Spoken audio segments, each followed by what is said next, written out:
Bonjour à toutes et à tous, c'est Charles Brumeau, diététicien. Je vous retrouve pour un épisode un peu particulier de Dans la poire. Je vous remercie déjà d'avoir écouté ma mini-série sur l'équilibre alimentaire en 5 épisodes de 5 minutes du lundi au vendredi. C'était trop cool. Je note que les formats courts et pratiques vous intéressent également. Eh bien, je vais essayer de le faire à environ, en moyenne, une fois par mois et d'observer si je tiens sur 3 mois entre équilibre pro et perso. Mais aujourd'hui, on repart sur un format un tout petit peu plus long. J'introduis juste cet épisode qui est un très large extrait de l'édition du 31 janvier de ma newsletter Charlie's Kitchen. Je me permets de le partager avec vous parce que vous ne savez peut-être pas que j'ai une newsletter ou que vous venez de découvrir mes contenus. Et donc, je fais un essai, je le partage ici dans l'espace de Dans la poire. Je vous souhaite une très très belle écoute. Je vais vous parler de qu'est-ce qui fait qu'un quart des Français pensent encore que le vin rouge peut avoir des effets bénéfiques pour la santé. Can you say Magneto Serge? Facing your camera, can you say Magneto, Yeah. Serge? Serge, please. Magneto Serge. Yes! Docteur Genetti, êtes-vous pour ou contre le vin? Je suis pour le vin, mais on ne doit jamais de toute façon dépasser 3/4 de litre par jour. D'autre part, vous êtes médecin sportif, donc vous devez avoir pour les sportifs des normes encore plus sévères. Les sportifs peuvent boire du vin, même en période de grande compétition et même s'ils ont la classe internationale, mais du vin en quantité très restreinte pendant les repas seulement. D'ailleurs, aux Jeux Olympiques de Londres, les Français avaient manqué de vin et cet incident avait joué sur leur état d'esprit pendant un certain temps. Ça n'avait pas amené des contre-performances tout de même? Non, pas de contre-performance tout de même, mais des incidents psychologiques. À Tokyo, les Français emmènent leur vin. Elle est gratinée, cette petite pépite, une archive de 1964. C'est waouh. C'est une archive de l'Institut national des archives, une enquête sur la consommation de vin à Lyon et Bernard Frangin interviewe le docteur Jean Genetti, qui est médecin sportif, sur la consommation de vin et la santé. Et selon lui, donc pour un kidam, pour nous, donc 3/4 de litre de vin par jour, c'est une quantité raisonnable.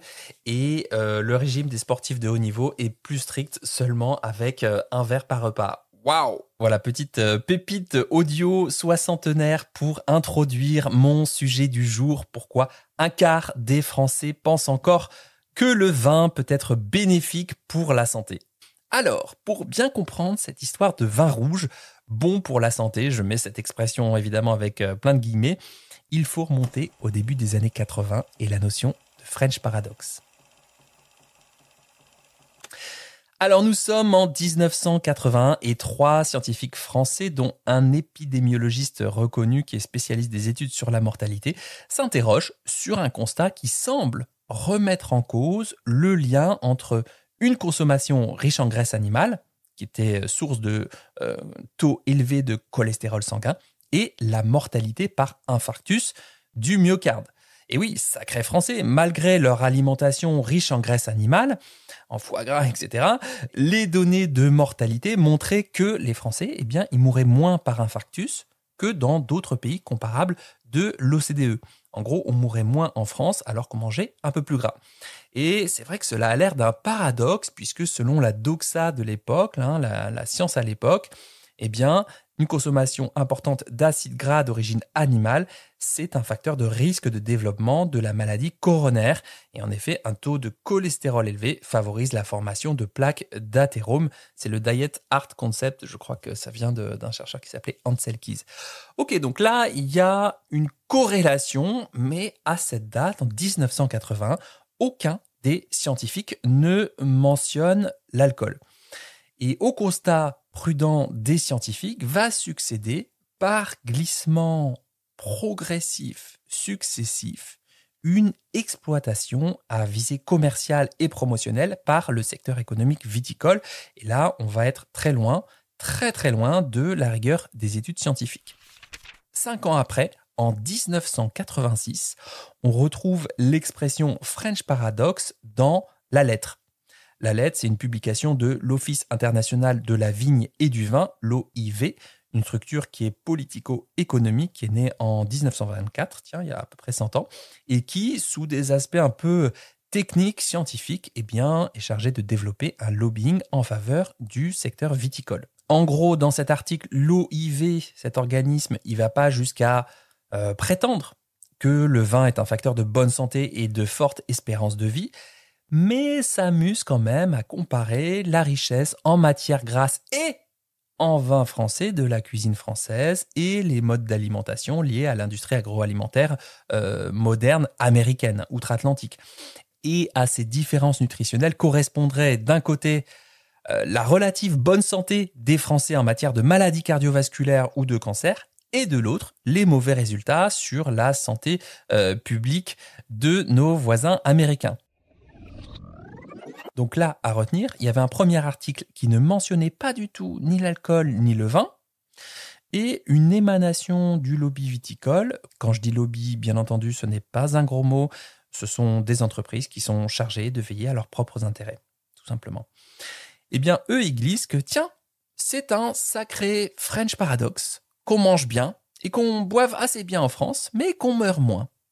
Et puis, autre petit détail, dans l'article, c'est pas seulement l'infarctus du myocarde qui est visé, qui est pris en compte, mais les résultats globaux en matière de santé.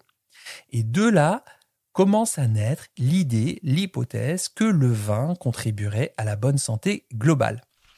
Voilà, je vais essayer d'être un peu plus succinct pour la suite, mais en gros, à la fin des années 80, il y a un prof de théâtre de l'université de l'Arkansas qui utilise l'expression French Paradox dans un chapitre de son livre qui est consacré non pas aux études scientifiques sur le vin, mais au théâtre dans l'histoire, Theater in History. Vous regardez un petit peu cette publication sur les moteurs de recherche. Et il avance pour la première fois une explication causale. Le vin serait favorable à la santé grâce aux antioxydants contenus dans le vin, les polyphénols. Et c'est vrai que le vin contient des polyphénols et que, à côté, les polyphénols sont plutôt des composés protecteurs pour la santé. Je vais vous expliquer un peu pourquoi il y a eu un glissement. Alors, à la base, on avait un constat épidémiologique sans explication causale concernant juste la consommation de graisse animale des Français qui était plus élevée que d'autres pays. Puis un petit glissement avec cet organe du lobby viticole, l'OIV, puis une reprise dans un passage sur l'histoire du théâtre. Super intéressant.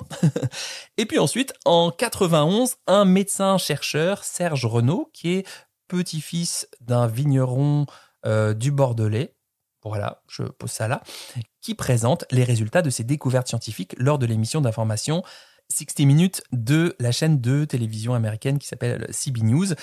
Et il affirme que, je cite, « Les Français ont des risques statistiques de la maladie cardio 3,5 fois inférieurs aux Américains grâce à leur consommation modérée de 1 à 3 verres de vin rouge par jour qui est riche en antioxydants en dépit d'une consommation équivalente de graisse saturée. » Je ferme les guillemets. C'est intéressant parce que dans ce passage d'émission, il dit bien que ce paradoxe, enfin cette solution à cette énigme, pourrait reposer dans ce verre engageant. Il met quand même du conditionnel, mais ce qui se passe, c'est qu'à une heure de grande écoute, ça nous fait quand même du plus 39% de vente de vin rouge aux USA l'année suivante. Et justement, la même année, là en 92, Serge Renaud et un autre médecin qui s'appelle Michel de Lorgeril, ils publient une étude dans The Lancet, super publication à gros impact factor, c'est-à-dire assez fiable, qui consacre cette théorie du French Paradox. Ils disent que ce paradoxe peut être attribuable en partie, ils disent bien en partie, à une forte consommation de vin. Alors quand on regarde un petit peu plus en détail, ils y vont, mais ils y vont quand même avec des pincettes. Ils précisent bien que cette éventuelle explication ne pourrait être que partielle, l'alimentation des Français ne se limitant pas au vin. Mais ils mettent tout de même en avant les bénéfices de ces composés protecteurs, les polyphénols, les mêmes composés qu'on retrouve dans un régime méditerranéen, un régime crétois. Et d'ailleurs, ces régimes méditerranéens, régime crétois, eux, ils ont eu vraiment des effets positifs, notamment cardioprotecteurs, et pour le coup, largement démontrés. Et de là, ce qui va se passer, c'est énorme communication promotionnelle du lobby du vin et de tous ces organes. même si très vite, quand même, des interrogations scientifiques demeurent assez vives et dénoncent des approximations, des exagérations, voire des erreurs. Par exemple, la méthodologie. Le gros claim des promoteurs du vin, ils expliquent la bonne santé des Français uniquement grâce à un seul élément du régime. Waouh, le vin rouge! Tu peux manger n'importe quoi, mais le vin rouge, c'est de la bombe.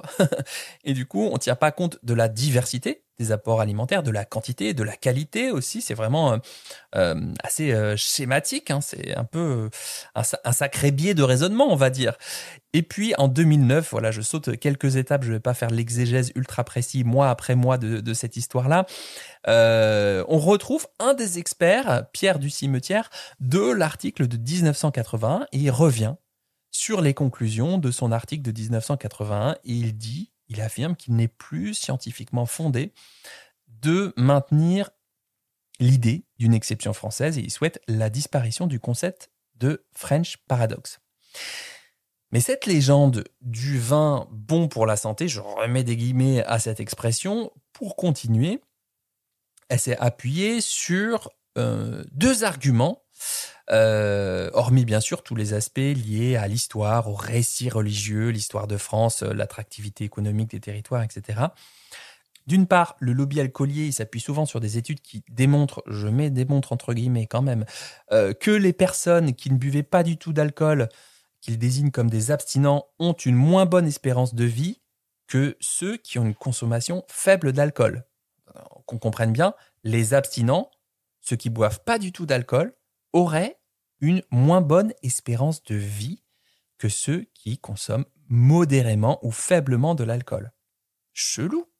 Ce qu'ils oublient de dire, c'est que quand ces études elles choisissent des abstinents, eh bien, ils incluent dans la catégorie des non-buveurs des gens qui n'ont jamais bu d'alcool, soit parce qu'ils le choisissaient, soit parce qu'ils avaient des interdits, soit parce qu'ils n'avaient pas assez d'enzymes, on appelle ça un déficit enzymatique pour métaboliser l'alcool. Et ils mettent aussi des anciens buveurs qui ne peuvent plus boire parce que leur état de santé ne leur permet plus. Par exemple, ceux qui ont eu des cancers de ouf, ceux qui ont une cirrhose hépatique notamment. Or, il est évident que ces anciens buveurs-là, quand ils boivent de manière chronique pendant 10 ans, 20 ans, 30 ans, 40 ans, eh bien, ils ont un état de santé très dégradé. Ils ont une espérance de vie plus faible que celles et ceux qui n'ont jamais bu. Et donc là, c'est logique que les résultats soient d'ailleurs trompeurs. Il y a une étude de 2016 qui a correctement passé en revue les études sans ce biais méthodologique-là et a conclu qu'il n'y avait pas d'effet protecteur d'une consommation modérée d'alcool pour la santé, quel que soit l'alcool mis en cause, que ce soit la bière, le vin, les alcools forts comme les spiritueux. Le deuxième argument, et pourquoi on persiste encore à penser, en tout cas pour une part, un quart de nous, que le vin, ça pourrait être bon pour la santé, eh bien c'est le resveratrol.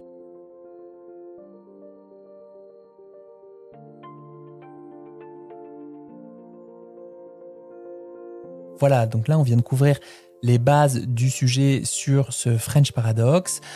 Juste après, je vais un petit peu détailler qu'est-ce qu'il en reste de ce French Paradox. Pourquoi un quart des Français ont continué à croire que le vin pourrait avoir des effets bénéfiques sur la santé. Pourquoi un Français sur 10 n'est pas au courant des risques de la consommation occasionnelle d'alcool. Et puis ensuite, je répondrai à 5 de vos questions les plus posées sur les réseaux sociaux concernant l'alcool. Donc concrètement, est-ce que c'est pire de se faire une cuite de temps en temps que de se faire une petite consommation modérée de vin? Si on fait la comparaison entre un verre de vin rouge et une boisson sucrée, qui l'emporte, entre guillemets. Et puis, voilà, je vous parlerai d'un test qu'on peut faire pour évaluer son propre rapport à l'alcool. C'est un test très simple en 10 questions. Bref, si vous souhaitez accéder à ce niveau d'information, à des contenus plus approfondis et plus accompagnants, un vendredi sur 2, eh bien rejoignez la communauté d'abonnés premium en cliquant sur le bouton « Je teste une semaine » juste en dessous de cet audio.